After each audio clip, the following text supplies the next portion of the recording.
Friends, welcome to STC tutor channel. मैं कुंदन आपका tutor और आज इस वीडियो में हम लोग सीखेंगे एक्सेप्शन और एरर का कॉन्सेप्ट जावा में।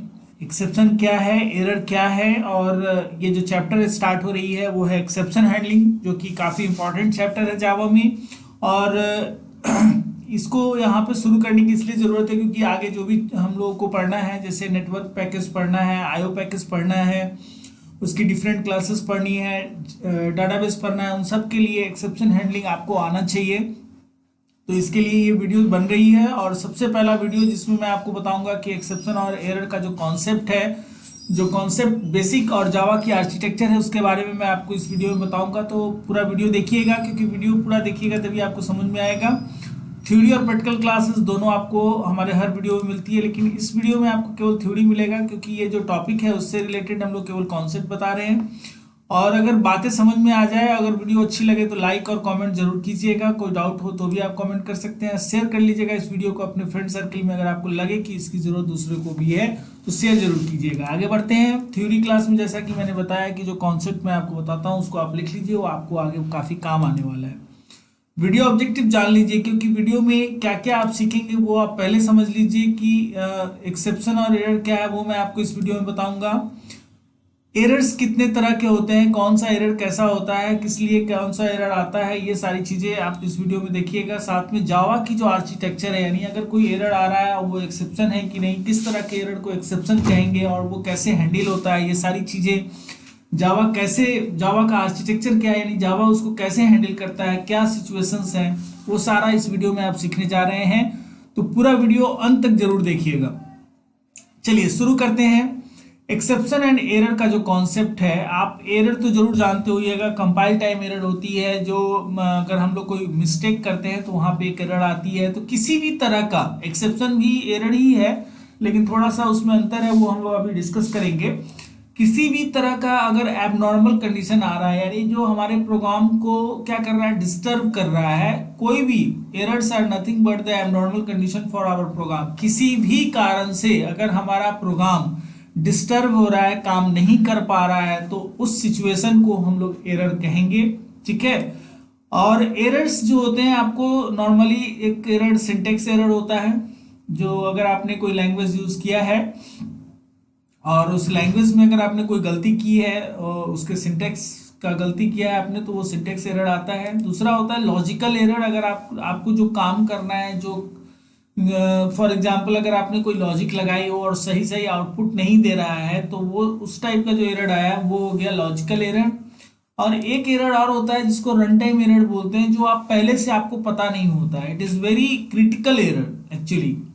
सिंटेक्स एरर और logical error it is known to us. अगर आप उसका देखेंगे ध्यान से तो आपको पता लग जाता है कि प्रोग्राम में कहाँ पे एरर है। लेकिन रन टाइम जो एरर होती है वो काफ़ी क्रिटिकल होती है। वो हमेशा रन करने समय, जब प्रोग्राम आपका रन कर रहा होता है, फाइनल स्टेज में होता है, वहाँ पे ये एरर आती है और काफ़ी डिस्टर्ब करती है हम लोगों के लिए, काफ़ी सीरियस मैटर होता है। ठीक है। तो syntax and logical error can be solved, but runtime errors are very serious matter for our program because it is not known to you and us, and we have to solve them. आपको ये चीज handle करना पड़ता है। Run time पे जाके ठीक करना बड़ा मुश्किल है। कंपाइल टाइम तक प्रोग्राम आप ये दोनों एरर आप ठीक कर सकते हैं बिफोर द एग्जीक्यूशन, लेकिन अगर रन टाइम की बात करें तो आपको एग्जीक्यूशन के समय इसको देखना पड़ेगा और ये बड़ा मुश्किल होता है। ठीक है। एग्जाम्पल के तौर पे अगर कोई नंबर को अगर हम लोग जीरो से डिवाइड कर देते, देखो यहाँ पे तो जीरो कांस्टेंट यूज किया। अगर कोई एग्जाम्पल, कोई वेरिएबल अगर हम लोग लेते हैं यहाँ पे, है ना, और उस वेरिएबल की वैल्यू अगर यूजर गलती से जीरो दे देता है, तो इट कॉजेज रन टाइम। ये एक स्पेशल सिचुएशन है कि किसी भी नंबर को, किसी भी इंटीजर नंबर को जीरो से डिवाइड नहीं कर सकते। ठीक है। तो यहाँ पे एक्सेप्शन हैंडलिंग काम आता है कि रन टाइम एरर्स को कैसे मैनेज किया जाए। तो जावा प्रोग्रामिंग लैंग्वेज में आपको एक्सेप्शन हैंडलिंग का कॉन्सेप्ट है, वो एक मैकेनिज्म है जिसके थ्रू अगर आप चाहो तो रन टाइम एरर को हैंडल कर सकते हो। ठीक है। रन टाइम एरर सिचुएशंस को देख सकते हो, केयर कर सकते हो। ठीक है। कैसे काम करता है, इसके लिए आप समझ लें कि जावा में एक्सेप्शंस की क्लासेस हैं, है ना, डिफरेंट क्लासेस हैं डिफरेंट सिचुएशंस के लिए, है ना। Java provides different classes for different types of run time error. अभी जैसे आप देख रहे हो यहाँ पे अर्थमेटिक एरर है। अगर एरे से रिलेटेड कोई रन टाइम एरर आता है तो वहाँ पे array index out of bounds है, क्लास नॉट फाउंड है, नल पॉइंटर एक्सेप्शन है। मेरे ये कहने का मतलब है कि जावा आपको रन टाइम एरर्स के लिए आपको डिफरेंट क्लासेस देता है और वो क्लासेस एक्सेप्शन क्लासेस कहलाता है और उसकी जो ऑब्जेक्ट होती है उसको हम लोग हैंडल करते हैं, कैच करते हैं। तो ये सारा मैकेनिज्म है। आई डोंट थिंक कि आपको ये क्लियर हो रहा होगा यहाँ पे सारी चीजें, है ना। एरर्स क्या है और एरर और एक्सेप्शन में आपको समझ में आ रहा होगा। देखो एरर तीन तरह के होते हैं और रन टाइम एरर वो होता है जिसको हैंडल करना बड़ा सीरियस होता है, मतलब बहुत मुश्किल है, और जिसके लिए जावा आपको एक्सेप्शन क्लासेस देती है रन टाइम एरर्स को हैंडल करने के लिए। ठीक है, चलिए समझते हैं कि कैसे कैसे जावा एक्सेप्शन से खेलता है, कैसे उसका काम होता है। तो internally JVM is the responsible for all those things. JVM checks abnormal conditions. JVM आपके प्रोग्राम में वैसी कोई भी सिचुएशन अगर हो जिससे कि रन टाइम एरर आ सकता है, उस सिचुएशंस को चेक करता है। अगर वो मिल गया, इफ एनी फाउंड्स, अगर उसमें से कोई भी एक मिल गया, then search for related exception class. उसके बाद क्या करेगा कि जैसे जो सिचुएशन मिला, एबनॉर्मल कंडीशन आया, तो उस एबनॉर्मल कंडीशन से मिलता जुलता जो एक्सेप्शन का क्लास होगा उसको वो सर्च करेगा और उसके ऑब्जेक्ट क्रिएट करके उसको थ्रो करेगा। ठीक है, अगर आपने उस ऑब्जेक्ट को कैच कर लिया तो आप थोड़ी देर के लिए अपने प्रोग्राम में कुछ मैनेजमेंट कर सकते हैं। तो ये इंटरनल आर्किटेक्चर है जावा का, जिसमें जेवीएम ही आपके प्रोग्राम में एबनॉर्मल सिचुएशन कंडीशंस को फाइंड आउट करता है। अगर कोई मिल गया तो उससे रिलेटेड एक्सेप्शन क्लास का ऑब्जेक्ट बनाता है, फिर आपको थ्रो करता है। थ्रो किए हुए ऑब्जेक्ट को अगर आप कैच कर लेते हैं, we catch that exception object, अगर हम लोग उस एक्सेप्शन के ऑब्जेक्ट को कैच कर लेते हैं, then we have chance to do something before program termination.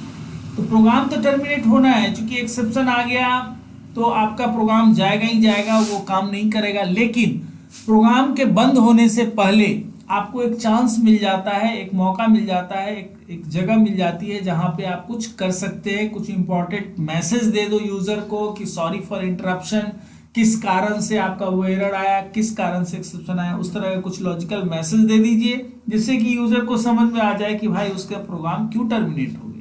ठीक है, some of abnormal situation can not be handle and set to be error. हाँ, यहाँ पे देखिए कुछ सिचुएशंस ऐसे भी हैं जो कि एक्सेप्शन जिसका नहीं है, यानी आप उसको हैंडल नहीं कर सकते, है ना, उसको मैनेज नहीं कर सकते।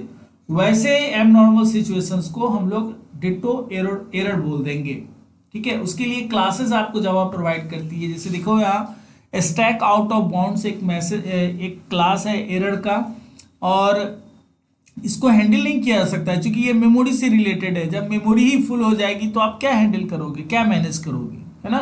तो स्टैक आउट ऑफ बाउंड्स का मतलब हुआ कि मेमोरी फुल हो गई है, अब यहाँ पे आपका मेमोरी काम नहीं कर रहा है। ठीक है, और जावा इसके लिए क्लासेस प्रोवाइड करता है। वो रिपोर्ट करने के लिए आपका एरर आता है, मैनेज करने के लिए एरर्स का कोई हैंडलिंग नहीं है। Error handling is not available in Java. तो ये चीजें आपको समझनी है। In Java we have a facility of making our own exception class. अब देखो यहाँ पे आप खुद के सिचुएशंस के लिए भी एक्सेप्शन क्लास बना सकते हो। अभी जैसे आपने देखा कि जेवीएम चेक करता है एबनॉर्मल कंडीशन या सिचुएशन और उससे रिलेटेड एक्सेप्शन क्लास डिफाइंड है, उसका ऑब्जेक्ट बना के थ्रो करता है। वैसे ही आप अपने प्रोग्राम में अपने लॉजिक, अपने जो आपका लॉजिक है, आपका जो प्रोग्राम है, उससे रिलेटेड कोई कंडीशन डिसाइड कर सकते हैं और उस कंडीशन पे कोई अपना एक्सेप्शन क्लास जनरेट कर सकते हैं, उसका ऑब्जेक्ट बना सकते हैं, उसको थ्रो कर सकते हैं, उसको हैंडल कर सकते हैं। ये सारी सुविधाएं दी गई है और इन सारी चीज़ों को हम लोग कस्टम एक्सेप्शन का नाम देते हैं जावा में। यानी you can make your own exception class which is known as custom exception. ठीक है, तो मैं समराइज करता हूं टॉपिक को। यहाँ पे आपने समझा कि एरर्स क्या होती है, एबनॉर्मल कंडीशंस होती है, और कुछ एरर्स ऐसे होते हैं जो हैंडल जिसको आप सॉल्व कर सकते हैं। कुछ एरर्स ऐसे होते हैं जो सॉल्व नहीं हो सकते हैं लेकिन हैंडल हो सकते हैं, जिनको एक्सेप्शन कहा जाता है।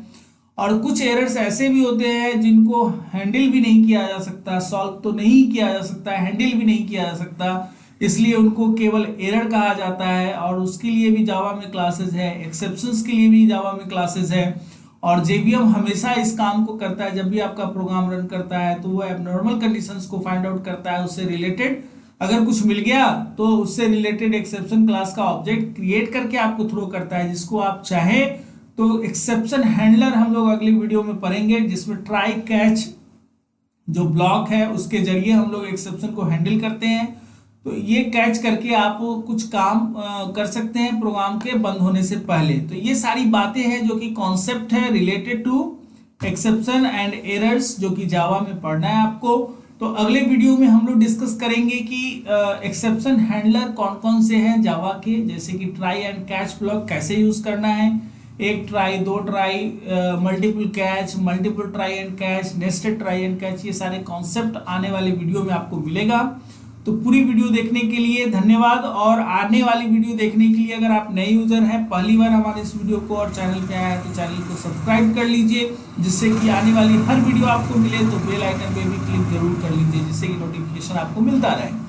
और इस वीडियो को अगर आपने देखा, अगर आपको अच्छा लगा, कॉन्सेप्ट क्लियर हुई, तो लाइक कीजिए, कमेंट करके बताइए वीडियो कैसा लगा। अगर कोई डाउट हो तो भी आप पूछ सकते हैं, शेयर कीजिए अपने फ्रेंड सर्कल में, आपको लगे अगर ये वीडियो शेयर करने लायक है। तो बने रहिए हमारे चैनल के साथ, देखते रहिए वीडियो। मिलते हैं अगली वीडियो में, तब तक के लिए take care, keep learning, keep programming. Thank you, bye bye.